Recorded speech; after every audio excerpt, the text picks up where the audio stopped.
Buenas tardes, bienvenidos a los talleres de sustentabilidad de puertos. Antes de comenzar con el taller del día de hoy, vamos a hacer una breve introducción. Puertos es un desarrollo urbano llevado a cabo por Consultatio Sociedad Anónima, el cual va incorporando distintos criterios relacionados a la sustentabilidad. La ciudad se encuentra en Escobar, provincia de Buenos Aires. Uno de esos criterios es la reserva ribereña, ubicada sobre la costa del río Luján, la cual cuenta con una superficie de 60 hectáreas, en las cuales se preservan las condiciones naturales originales previas al desarrollo de la ciudad. Contamos con producción propia de chips y compost, los restos leñosos y otros materiales provenientes de la poda y mantenimiento de espacios verdes son recolectados en forma diferenciada y transformados en chips de madera y compost para su uso en jardinería. Relacionado a parquización, el diseño paisajístico da preponderancia a las especies autóctonas que por estar adaptadas al entorno tienen menor requerimiento de agua y también de mantenimiento. Relacionado a lagos, los mismos están diseñados para poder acceder por vía acuática a cualquier punto de la ciudad. En cuanto a movilidad, Puertos cuenta con bicisendas y sendas aeróbicas que conectan los principales puntos de la ciudad y también tiene un sistema de uso público y gratuito de bicicletas. Las redes de agua potable y agua de riego son independientes y esto permite contar con calidad de agua necesaria para cada tipo de uso. Contamos también con recolección diferenciada de residuos domiciliarios, lo cual hace posible el reciclaje de materiales como papel, cartón, vidrio, plástico y metal, y además se promueve lo que es el compostaje en los hogares. En relación a nuevas tecnologías, en los edificios de uso común se incorporan materiales y tecnologías que ayudan a reducir consumo, reutilizar el agua, generar energías renovables y aprovechar mejor los recursos naturales. Y por último, en relación a construcción sustentable, en puertos cada casa es calificada en función de los criterios de sustentabilidad aplicados y los propietarios pueden acceder a distintos beneficios por incorporar diseño, tecnología, materiales y elementos sustentables en la construcción. Contamos además con un centro de sustentabilidad donde se pueden contactar con distintos proveedores y también participar de talleres que en este momento estamos dando de manera online. Pueden contactar a través de nuestras redes sociales, Instagram y Facebook, y a través de nuestro correo electrónico sustentabilidad@puertos.com.ar. Allí nos pueden consultar sobre el programa de calificación de viviendas y además sobre el cronograma de talleres que vamos renovando mensualmente. Y le voy a dar la bienvenida a Aníbal Lenin, quien nos va a hablar hoy de vivienda sustentable. Buenas tardes, Aníbal. Hola, buenas tardes, ¿cómo estás? Bien, ¿vos? Muy bien, muy bien. ¿Se escucha bien entonces? Se escucha perfecto. Bueno, genial. Bueno, si te parece, iniciamos la presentación. Perfecto. Bueno, perfecto. Bueno, primero nos presentamos como equipo de trabajo. Somos un equipo que operamos acá en Villa Langostura, en la Patagonia, pero también trabajamos en toda la Argentina, asesorando obras en Buenos Aires también. Y en Córdoba también, en Neuquén.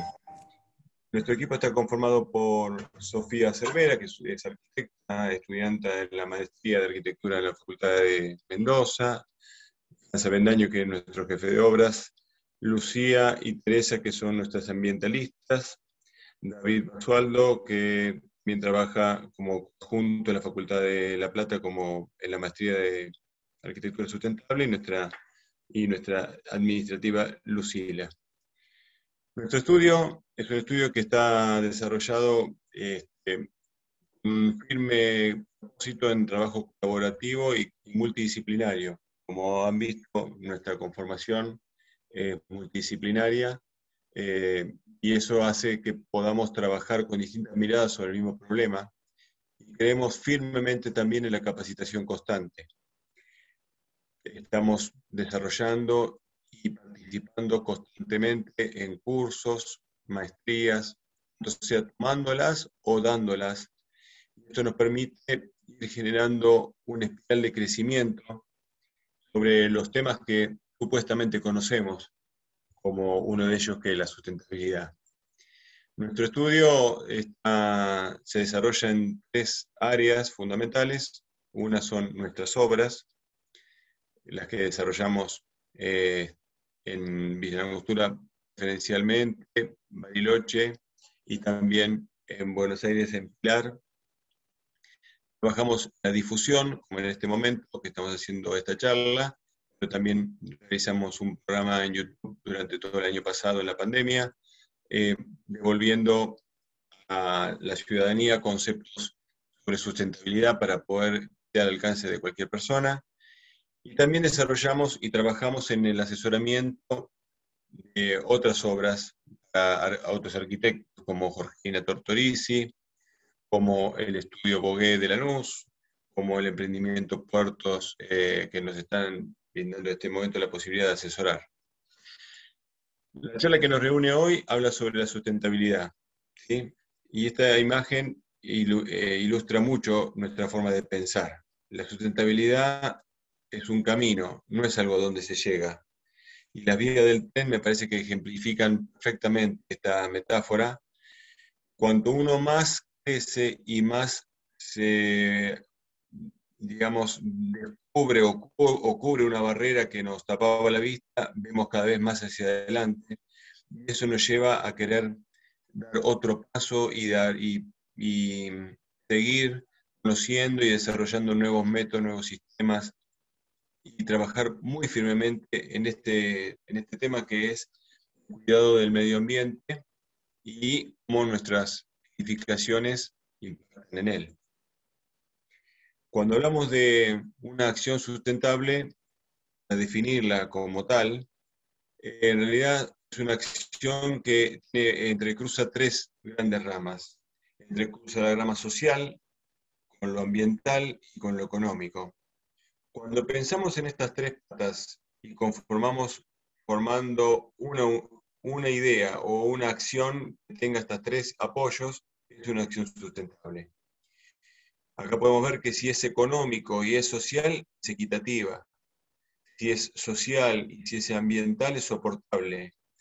Si es económico y si es ambiental, es viable. No quiere decir que sean malas opciones, son muy buenas opciones, pero para lograr una opción sustentable, tiene que ser el entrecruzamiento de lo social, lo económico y lo ambiental. Así se entiende una acción sustentable. Tenemos unas frases que nos guían en este camino. Son muy simples. La energía más verde es la que no se usa.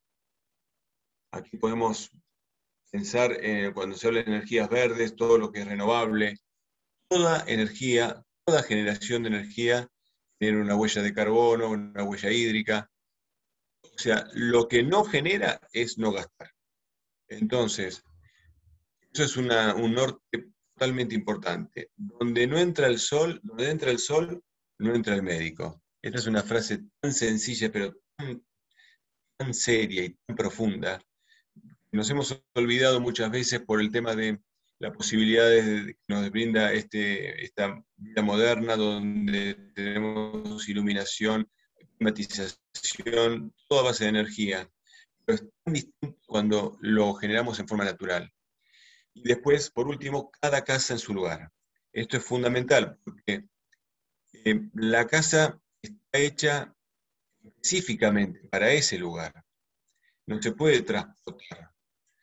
Tiene una orientación, digamos, tenemos que tener muchos aspectos, tener en cuenta en el momento de que estamos proyectando una casa. Después también atendemos otras cuestiones como el agua, el confort, la implantación, las huellas, como decíamos, hídrica, de carbono y de eficiencia energética. Nuestra charla va a estar hoy, digamos, sesgada o dirigida más a lo que es eficiencia energética en otros puntos. Cuando hablamos de energía, hablamos de cómo se distribuye el consumo de energía en el mundo. El consumo de energía está asignado en casi la gran mayoría por la energía que consumen los edificios en general, ¿sí? Esto puede variar, está de acuerdo al año, también la pandemia del año pasado cambió bastante esto. En general esta es la distribución.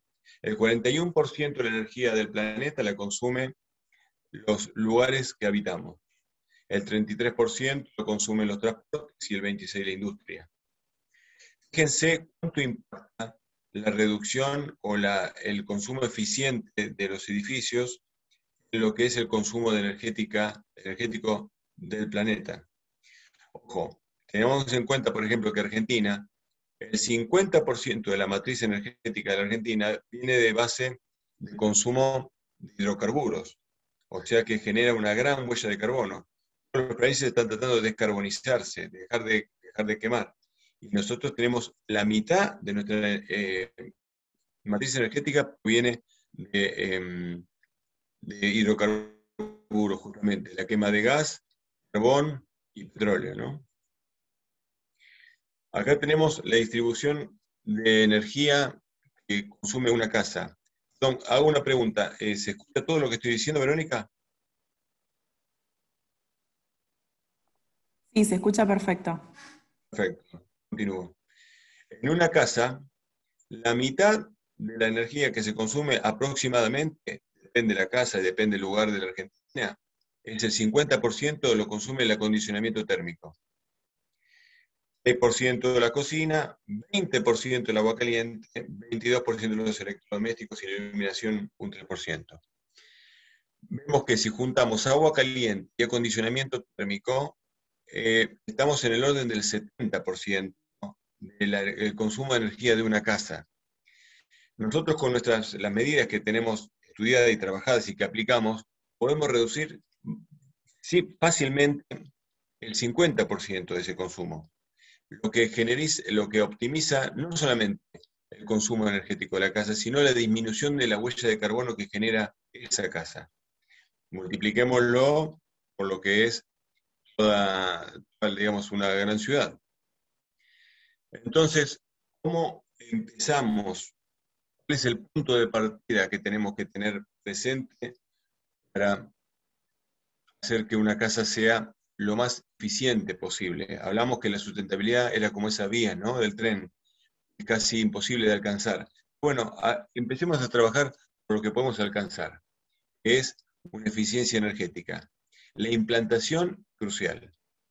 La posición de la casa con respecto al norte, los vientos, la lluvia, las heladas, el frío, lo que rodea la casa, ya sea que sean especies arbóreas, edificaciones. Estamos trabajando en una gran ciudad, el efecto isla de calor.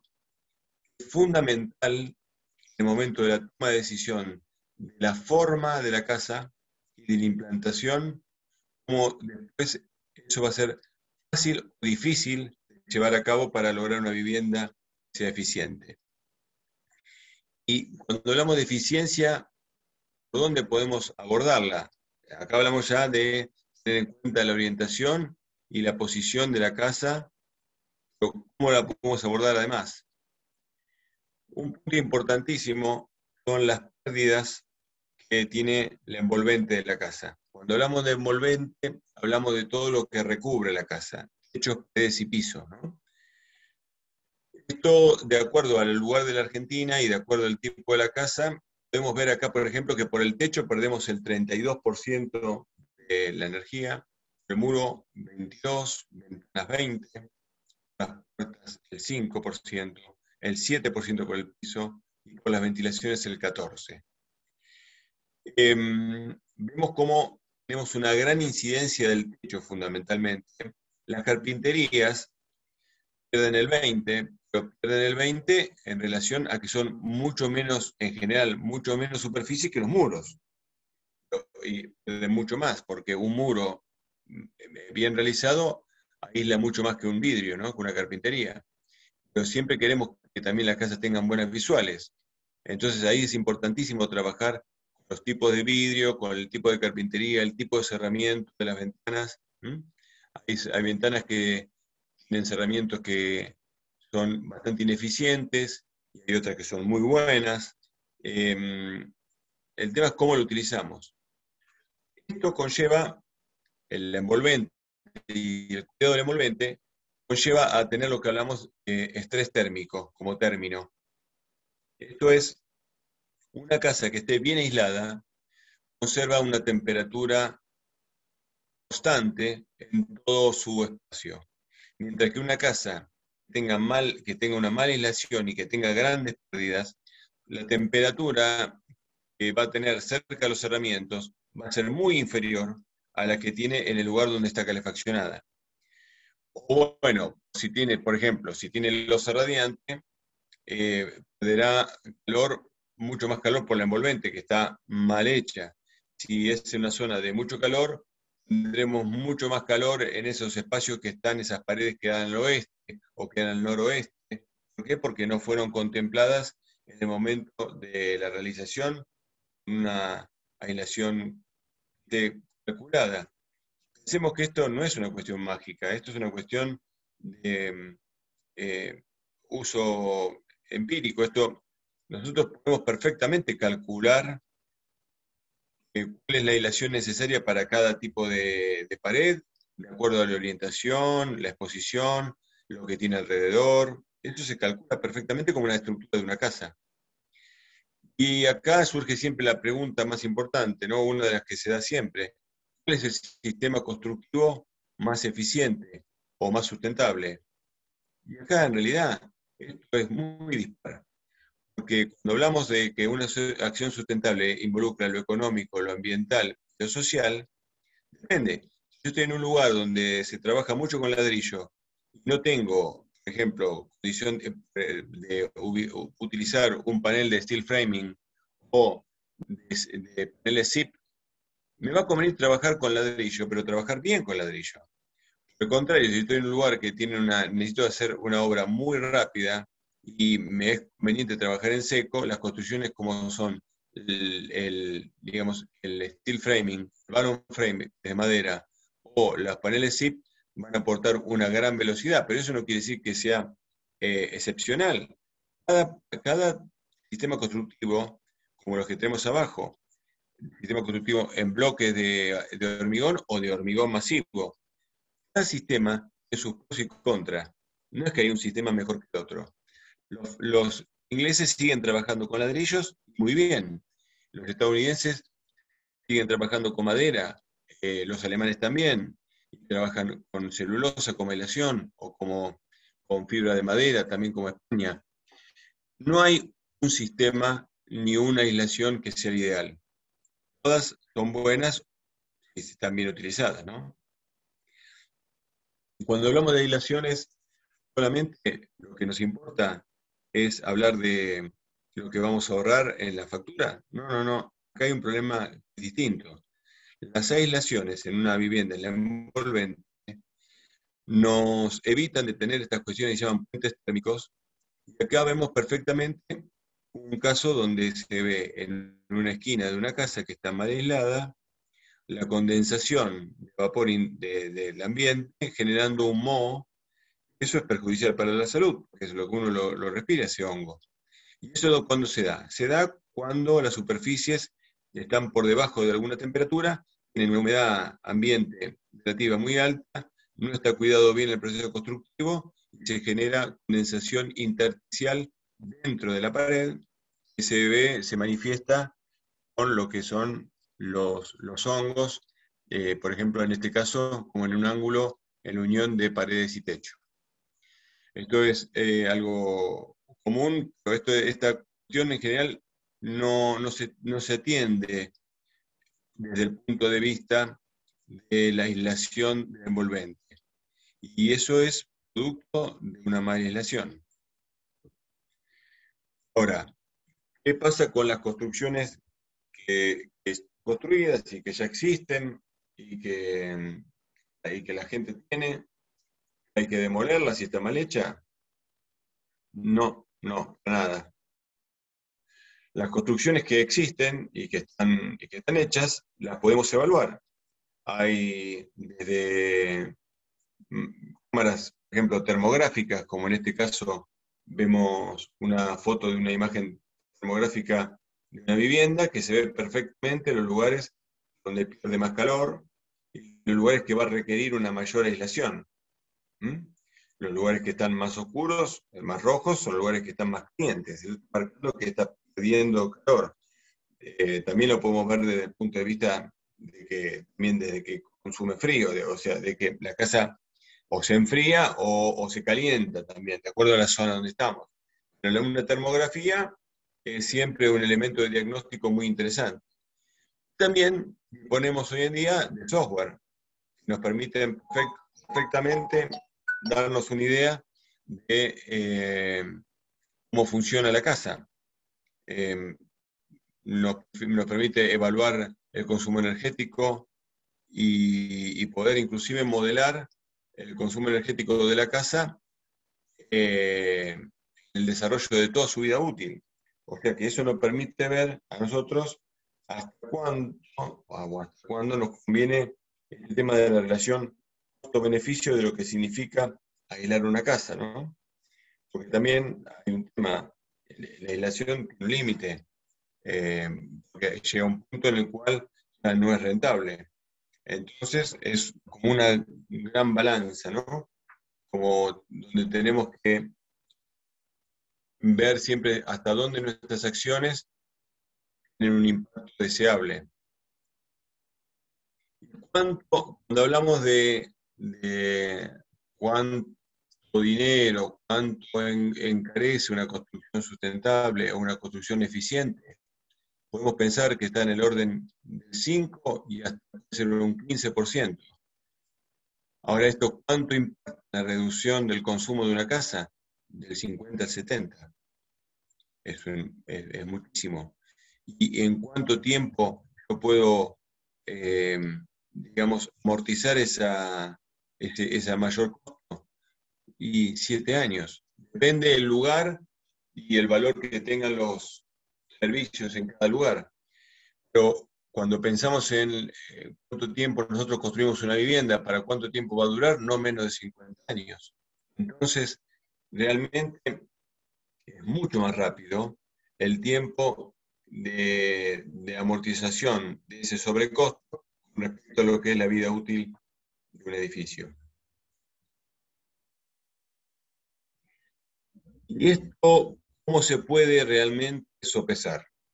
Porque nosotros, en general, se habla de sustentabilidad como algo medio mágico y no. Esto es totalmente ponderable. Argentina, hace un par de años, empezó con el plan de etiquetado energético nacional, al cual también está adherido Portus en su sistema de etiquetado de vivienda. Con ese etiquetado lo que se hace es, se evalúa energéticamente una casa y aparte se le propone a la persona, al usuario, mejoras puntuales para que eleve el índice de prestación energética, que es justamente lo que se mide. Nosotros somos etiquetadores energéticos, hemos realizado el curso, estamos trabajando con el etiquetado, ya sea en Buenos Aires como acá también en Villa Langostura, en Bariloche, y eso nos permite ver nosotros como si fuese la etiqueta de un electrodoméstico, ver cómo acá vemos en esta imagen, cómo modificando y mejorando la casa va subiendo la etiqueta. Fíjense, por ejemplo, en una casa con una aislación, una casa tradicional en Buenos Aires, ejecutada con pared, puede ser de ladrillo hueco o ladrillo hueco con revoque de ambas caras y una losa revocada en su parte de abajo como cielo raso y en su cubierta una cubierta de pintura asfáltica, tiene un índice de prestación energético que es una letra G. Y a esa misma casa le ponemos una aislación en paredes, le cambiamos los vidrios por doble vidrio y le ponemos aislación en el techo, la pasamos a eficiencia D. Si cambiamos los electrodomésticos que están en la casa, la hacemos subir aún más. Para llegar al último estadio tenemos que incorporarle las energías renovables. Nosotros acá vemos unos ejemplos de algunas de nuestras obras, donde trabajamos en este sistema de estudio del envolvente, ¿no? Muy puntilloso para que no generen estas cuestiones de condensación intersticial en las paredes y en el piso para que no se generen estas cuestiones del moho y de los hongos. Tenemos mucho cuidado en la implantación también para ver el asoleamiento. Trabajamos con sistemas con software, podemos ver la casa construida antes de que se construya y después corroborar en el uso del cliente cómo impactaron estas medidas que tomamos. Vengamos que esto también es muy importante aquí, digamos, la visión del cliente, donde se genera ese equipo colaborativo que hablamos al principio, ¿no? Entre todos nosotros. El cliente como el usuario, destinatario final de nuestro trabajo, y nosotros como los especialistas que damos nuestro mejor punto de vista para que se pueda lograr en costo y en tiempo y en beneficio a lo que espera el cliente. Así que bueno, esa es nuestra presentación del día de hoy. Estamos agradecidos a aquellos que han podido participar y los que van a ver en diferido. Aquí tenemos nuestro correo electrónico y estamos abiertos, si te parece, Verónica, a recibir algunas preguntas. Sí, alguien que quiera abrir el micrófono o escribirnos en el chat sobre la exposición que hizo Aníbal. Hola, Aníbal. A ver, espera que me voy a prender también mi cámara para que me veas. Mi nombre es Adriana. Hola, Adriana. ¿Qué tal? ¿Cómo estás? Mira, te voy a hacer una pregunta, ¿no? Porque uno de los problemas grandes que tenemos es que nosotros hacemos un estudio y una programación de aquellas cosas que que darían mejor performance a la vivienda. Pero, por ejemplo, en el costo de las carpinterías, te doy algo que es reciente. La misma carpintería, en aluminio o en PVC, y donde la diferencia es el doble. Y entonces, vos sabés que la carpintería, por muy buena que sea, la carpintería de aluminio no tiene la misma hermeticidad ni la misma performance que la de PVC. Pero bueno, el cliente en realidad cuando ve el global ve esa diferencia. Y vos hablás de un 20% de que es el beneficio que tenés en la pérdida. ¿Cómo lo manejan ustedes a nivel de propuesta, de proyecto, eso? Por lo que entiendo, sos colega. ¿Perdón? Lo que entiendo, sos colega, digo. Sí. Perfecto. Bueno, no sé, ¿me ven a mí o se apagó la presentación? Bueno, el video, Se entonces, para apaga. ver si... Sí. Se Ahí apagó, me ven. sí. No te vemos. Ahí sí. ¿Ahí me ven? Ahora sí. Bueno, Sí, ahora sí. perfecto. Para comparar, siempre es un tema, ¿no? Todo esto es comparar bananas con bananas, o peras con peras, como se dice. Para comparar una carpintería de PC contra una de aluminio, tenés que compararla contra una de aluminio que tenga RPT, ruptura de puente térmico. Claro, sí. Y tenés que ir un poco más, tenés que ir hacia qué tipo de herraje tiene la carpintería también. Para comparar, en general los herrajes pueden llegar a ser las mismas marcas. Y después está el tema también, nosotros en general, a mí me gusta más trabajar con la carpintería de PVC, sabiendo que igual nuestro PVC es mucho más malo que el que se trabaja en Europa. Nuestro PVC son filería de 60, en Europa ya no se usa más 60. Se usa de 90 en adelante. Pero depende también el lugar y el proveedor, porque nosotros no notamos tanta diferencia cuando comparamos aluminio RPT de buena prestación contra una buena prestación en PVC. Lo vemos bastante parecido, no del 20%. Pero bueno, también, en definitiva, el que pone siempre la inversión es el cliente. Cuando el cliente está muy determinado, por ejemplo, en que quiere hacer sí o sí una carpintería, sabemos nosotros no va a tener una buena prestación, por lo menos vamos muy fuertes sobre el sistema de apertura de la carpintería. O sea, si la persona quiere inundar la casa con puertas corredizas, sabemos que va a tener pérdidas al rolete. Entonces vamos muy fuerte sobre lo que sería carpinterías de hoja de abrir, donde se puede cerrar. Después, los modelos energéticos de software que usamos, podemos perfectamente mostrarle a la persona cuánto va a perder. Decirle, mira, perfectamente, vos querés hacer esto, bueno, el costo mayor, comprar una carpintería mejor, lo vas a ganar en 3 años.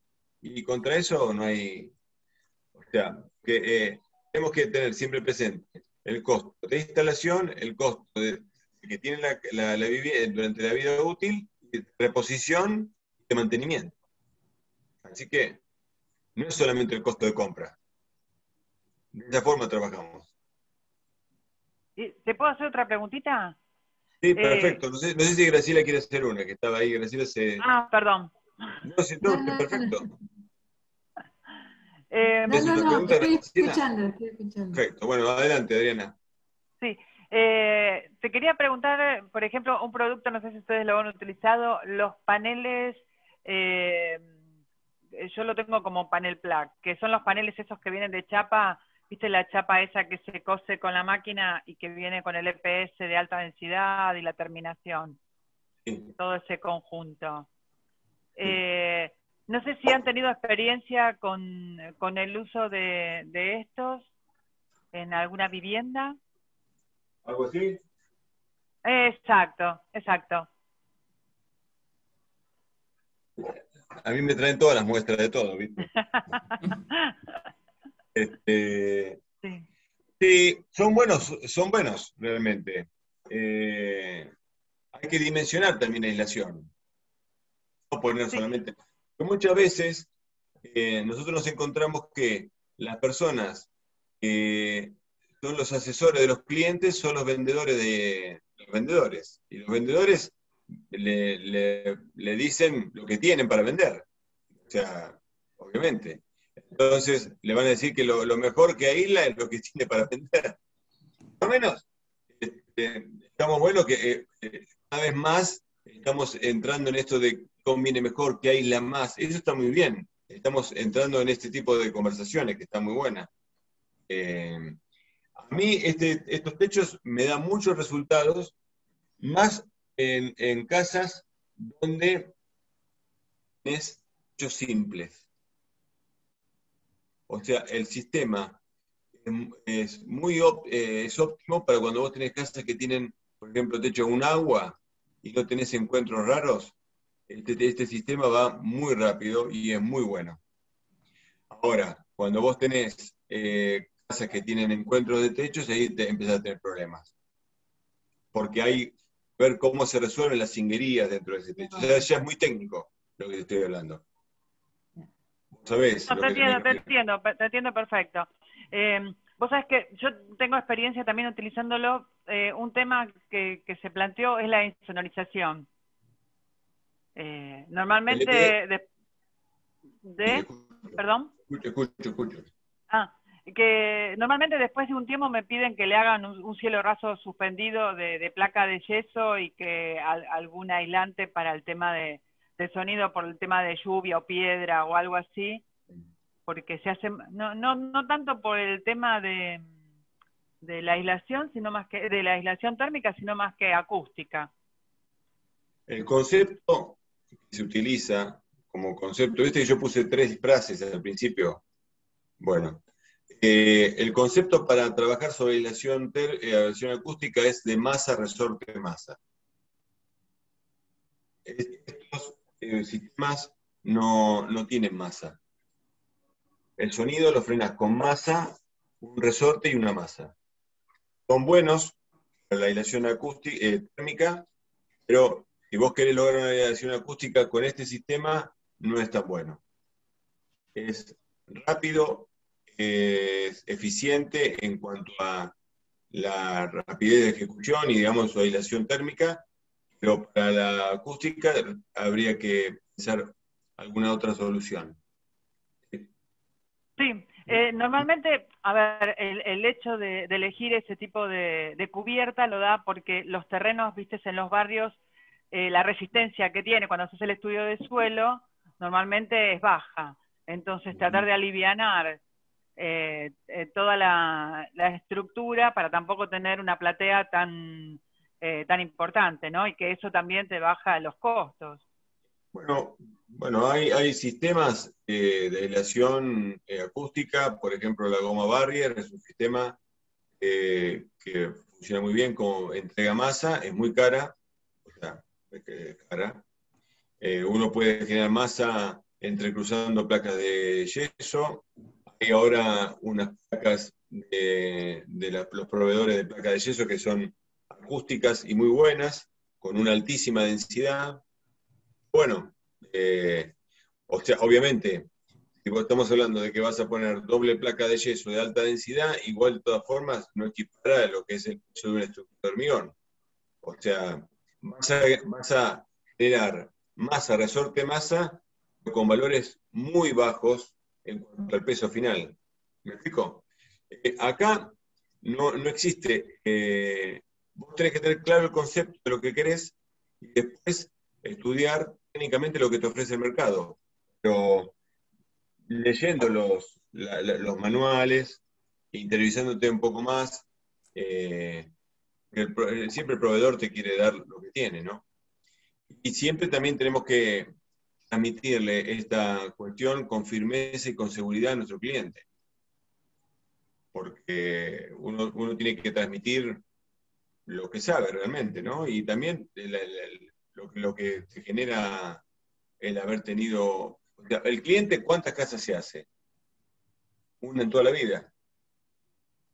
Vos, con una en toda la vida, ¿vivís de arquitecta? Vos tenés que hacer por lo menos 4 o 5 por año. Entonces vas a saber mucho más que el cliente. Pero a veces te encontrás con clientes que quieren saber más. Hay que recuperar el profesionalismo.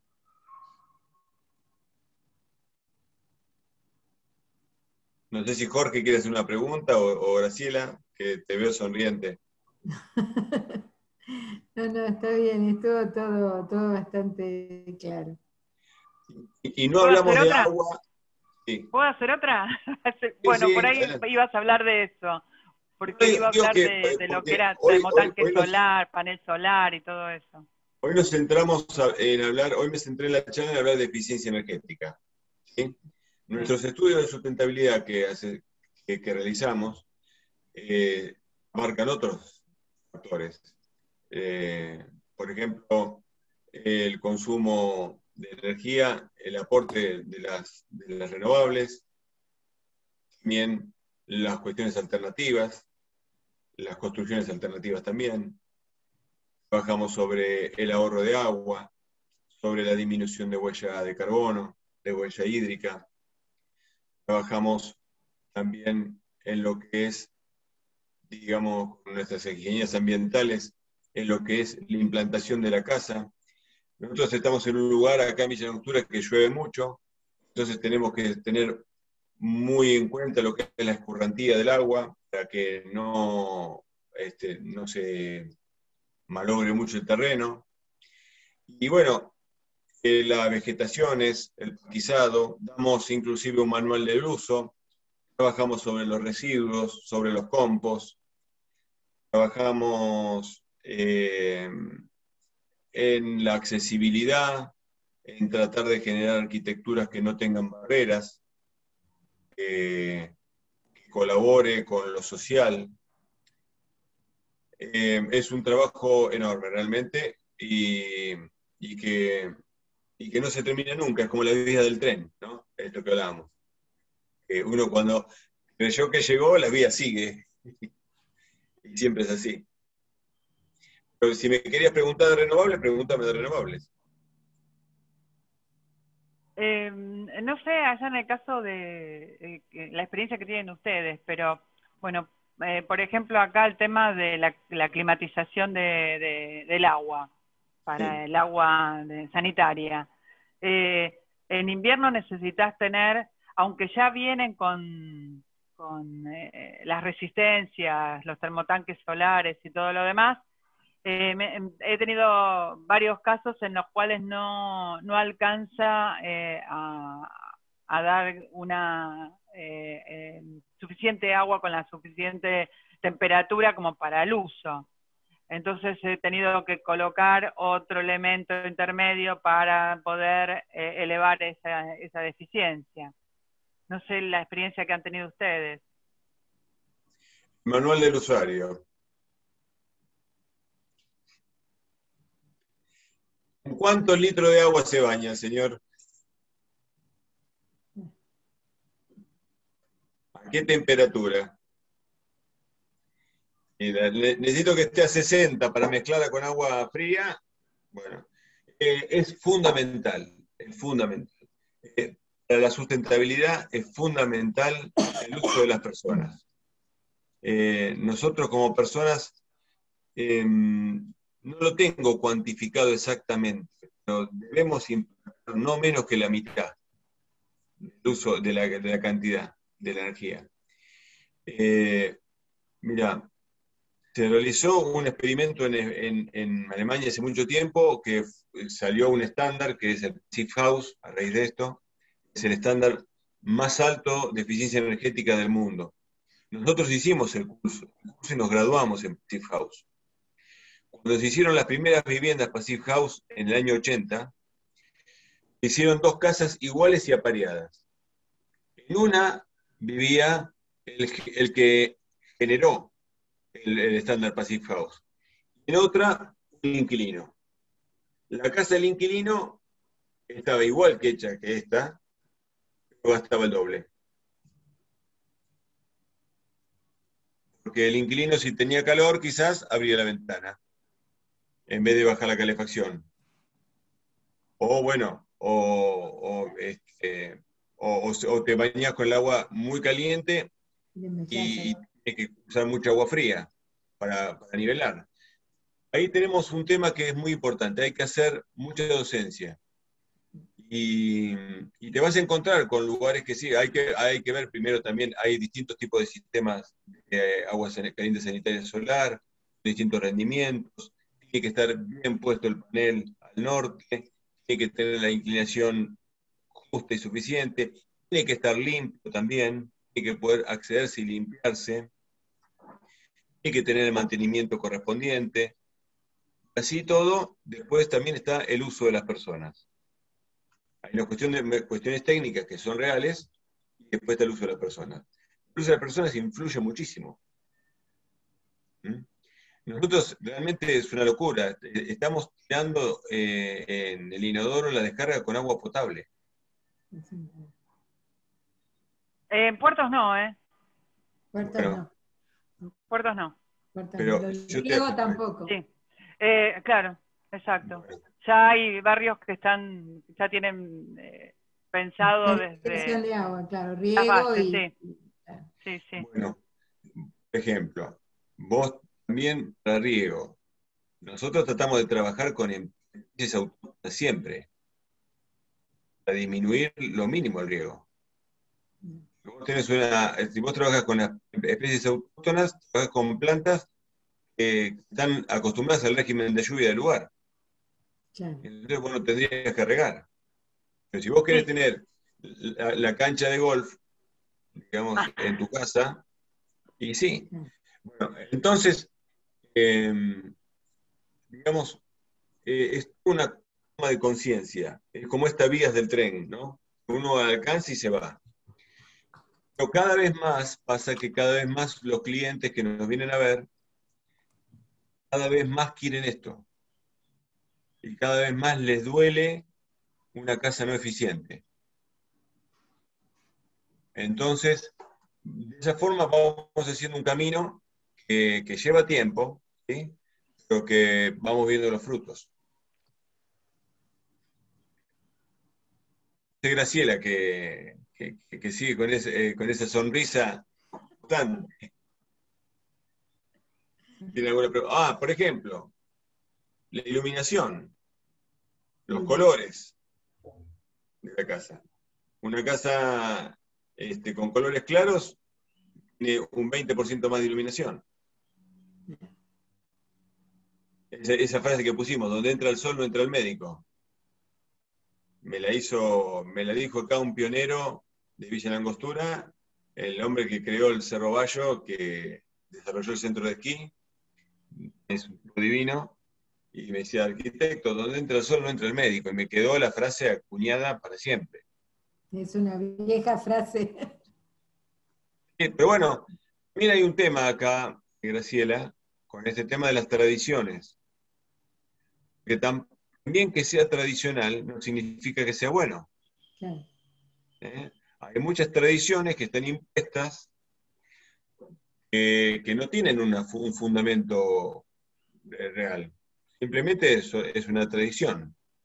Y no sé, está el caso de esta chica que se casa con el muchacho y cuando va a cocinar la primera vez le corta la cabeza al pescado, le corta la cola y lo mete en el horno. ¿Lo conocen? No. Bueno, entonces el chico dice, qué rico te salió el pescado. ¿Y por qué le corta la cabeza y la cola? Porque mi mamá se le cortaba la cabeza y la cola. Ah, perfecto. Entonces la van a la casa de la suegra y dice, suegra, qué linda la receta, pero ¿por qué usted le cortaba la cabeza y la cola? Porque mi mamá le cortaba la cabeza y la cola. Estaba viva la abuela, y van a ver a la abuela y le dicen, abuela, ¿por qué cortaba la cabeza y la cola del pescado? Y dice, porque tenía una asadera chiquita. Hay tradiciones que se van repitiendo que nadie se las puso a repensar. Entonces, hay sistemas constructivos, cuestiones, qué sé yo, que se están impuestas. Y es más, lo que es más triste, hay tradiciones que tienen 50 años, nada más. O sea, hay tradiciones que se dice que es, por ejemplo, para nosotros ya es tradicional que las galletitas vengan envueltas en plástico. Y cuando nosotros nacimos, no eran en plástico las galletitas. Ibas al almacén y el tipo tenía la lata y te sacaba, te daba ahí lo que necesitabas y te llevabas, ¿no? Bueno, y generamos plástico y plástico y plástico y plástico. Entonces, esta sustentabilidad es como esta, como vuelvo de nuevo a la línea del ferrocarril. Cuando nos acercamos se va, siempre, y queda cada vez más lejos. Entonces, a mí me da vergüenza cuando se habla de una casa sustentable. Uno puede hablar de una casa que aspira a ser cada vez más sustentable, pero es difícil. Estamos lejos, pero se puede, o sea, hay mucho para hacer. Puede ir bajando de Cualquier cosa que hagamos se nota muchísimo, Graciela. Es impresionante, hay acciones que impactan muchísimo. Cuando hablé de colores, por ejemplo, el color exterior de una casa. Cuando se pusieron de moda los colores oscuros en Buenos Aires, una locura. O sea, se calientan un montón las casas. Cuando salió toda la moda del ladrillo a la vista, todo el ladrillo rojo a la vista, fachadas que dan al oeste, es una... Uno podría hacer un huevo frito contra la pared directamente.